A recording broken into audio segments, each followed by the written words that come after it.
के सबसे बड़े भू राजनीतिक संकट की। एक तरफ अमेरिका अपनी नौसेना और वायुसेना के साथ ईरान पर लगातार दबाव बढ़ा रहा है। अमेरिका कोशिश कर रहा है कि ईरान जल्दी से पीछे हट जाए। दूसरी तरफ ईरान का कहना है कि अगर अमेरिका ने उस पर दबाव बढ़ाना कम नहीं किया या ईरान पर हमले नहीं रुके तो वो होर्मुज ही नहीं बल्कि पूरी दुनिया की सप्लाई को बंद कर देगा। ईरान का इशारा पूरी तरह से अरब सागर की तरफ है। दोस्तों, ताज़ा रिपोर्ट्स के मुताबिक अमेरिका ने ईरान के मिसाइल लॉन्चर्स पैड पर ज़बरदस्त हमले किए हैं। इसके अलावा ईरान के जो नेवल बेस पर भी हमले किए हैं, जबकि ईरान ने जवाबी कार्रवाई का दावा करते हुए अमेरिकी ठिकानों और समुद्री जो उनके यातायात के रास्ते हैं उन पर हमला किया है। अमेरिका अपनी नौसेना और वायुसेना के साथ ईरान पर लगातार दबाव बढ़ा रहा है।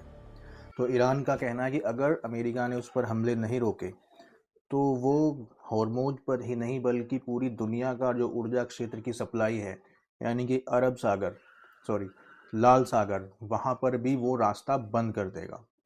ताज़ा रिपोर्ट के मुताबिक अमेरिका ने ईरान के मिसाइल और तटीय सैन्य ठिकानों पर ज़बरदस्त हवाई हमले किए हैं, जबकि ईरान ने जवाबी कार्रवाई का दावा करते हुए कहा है कि उसने भी अमेरिकी ठिकानों को निशाना बनाया है। इतना ही नहीं, ईरान ने कहा कि उसने अमेरिका के जो कार्गो जहाज़ हैं उनको भी निशाना बनाया है। ताज़ा रिपोर्ट के मुताबिक अमेरिका ने ये हमले ईरान की सैन्य क्षमताओं को कमज़ोर करने के लिए किए हैं। अमेरिका का मानना है कि उसका सबसे पहला मोटिव जो है वो अपने कार्गो जहाज़ को सुरक्षित करना है। अमेरिका ने ईरानी बंदरगाहों की ओर जाने वाले समुद्री मार्गों को फिर से नौसैनिक बेस के द्वारा बंद कर दिया है। दूसरी ओर ईरान ने दावा किया है कि उसने क्षेत्र में अमेरिकी हितों के खिलाफ जवाबी कार्रवाई की है और हमले जारी रहेंगे जब तक कि अमेरिका अपने हमले नहीं रोकता। अमेरिका ने ईरान के चाबहार पोर्ट पर भीषण बमबारी की। रिपोर्ट्स के मुताबिक ईरान के अहम चाबहार बंदरगाह पर मौजूद समुद्री ट्रैफिक कंट्रोल को अमेरिकी सेना के मिसाइल हमले से पूरी तरह तबाह कर दिया गया। एक हफ्ते से भी कम समय में यह दूसरा हमला था। रणनीतिक नज़रिए से देखें तो चाबहार ईरान के लिए बहुत ही अहम है। यह होर्मुज जलसंधि के बाहर देश का सबसे पहला बंदरगाह है। दोस्तों, अमेरिका ने ईरान के चाबहार पोर्ट पर भीषण बमबारी की।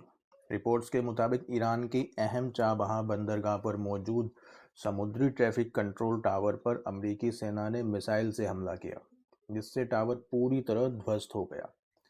एक हफ्ते से भी कम समय में यह दूसरा सबसे बड़ा हमला था। ईरान की खाड़ी से गुजरे बिना सीधे हिंद महासागर तक पहुंचने वाले जहाज़ों को इस टावर से काफ़ी मदद मिलती थी। यह भारत के सहयोग से बने चाबहार कॉरिडोर का प्रमुख केंद्र था, जो पाकिस्तान को दरकिनार करते हुए ईरान को अफगानिस्तान और मध्य एशिया से जोड़ता था। फिलहाल यह साफ नहीं हो पाया कि यह हमला उस जगह पर हुआ है जहां भारत का प्रोजेक्ट चल रहा था। चाबहार पोर्ट भारत की विदेश नीति और रणनीतिक बिसात का एक बेहद मजबूत और ड्रीम प्रोजेक्ट रहा है। भारत ने पाकिस्तान को बाईपास करके अफगानिस्तान, मध्य एशिया और रूस तक व्यापारिक पहुंच बनाने के लिए इसमें भारी निवेश किया है। दोस्तों, अमेरिकी हमलों से ईरानी सेना भी ज़बरदस्त पलटवार कर रही है। इस बीच ईरान के रिवोल्यूशनरी गार्ड ने कहा कि स्ट्रेट ऑफ होर्मुज को तब तक नहीं खोला जाएगा जब तक अमेरिका अपनी आक्रामक कार्रवाई को ख़त्म नहीं करता। ईरानी सेना ने चेतावनी दी है कि अगर ये हमले जारी रहे तो अक्षत्रिय सप्लाई को निशाना बनाया जाएगा। दूसरी तरफ डिफेंस एक्सपर्ट का मानना है कि ईरान यमन के हुतियों के जरिए लाल सागर में बाब अल मदेब को बंद करने का संकेत दे रहा है। अगर ऐसा हुआ तो पूरी दुनिया में तेल और गैस की सप्लाई के लिए हाहाकार मच जाएगा। लाल सागर का ही एक रास्ता है जो दुनिया में ऊर्जा के लिए एक लाइफलाइन बचा हुआ है। हुतियों ने यह दिखाया कि अल मदेब को वो जब चाहे तब बंद करने की क्षमता रखते हैं। दूसरी तरफ सऊदी अरब और हुतियों में भी इस समय ज़बरदस्त तनाव चल रहा है। सऊदी अरब के विमानों ने यमन के एयरपोर्ट पर बमबारी करनी शुरू कर दी है। बदले में हुतियों ने सऊदी अरब पर भी मिसाइल से हमले किए। दूसरी तरफ अमेरिकी राष्ट्रपति डोनाल्ड ट्रंप ने कहा है कि वो लड़ाई का दायरा बढ़ाने जा रहे हैं। उनका इशारा था कि वो ग्राउंड ऑपरेशन भी कर सकते हैं।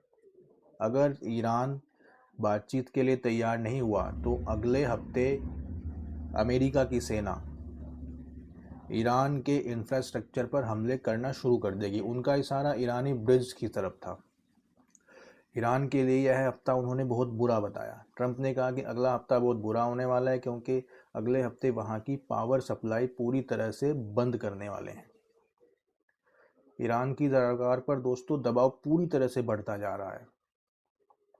उनके पास में ऑप्शन खत्म होते जा रहे हैं। ईरान की प्रॉक्सी हिजबुल्लाह लेबनान में पहले से ही बहुत कमज़ोर स्थिति में है। इजरायली हमलों को हिजबुल्लाह झेल नहीं पा रहा है। उनके पास में सिर्फ हूती ही एक ऐसा ग्रुप बचा है जो इस हमले में उनका साथ दे सकता है या फिर जिसको वो अब मौजूदा स्थिति में अमेरिका, इजराइल या दूसरे खाड़ी देशों के सामने कर सकते हैं।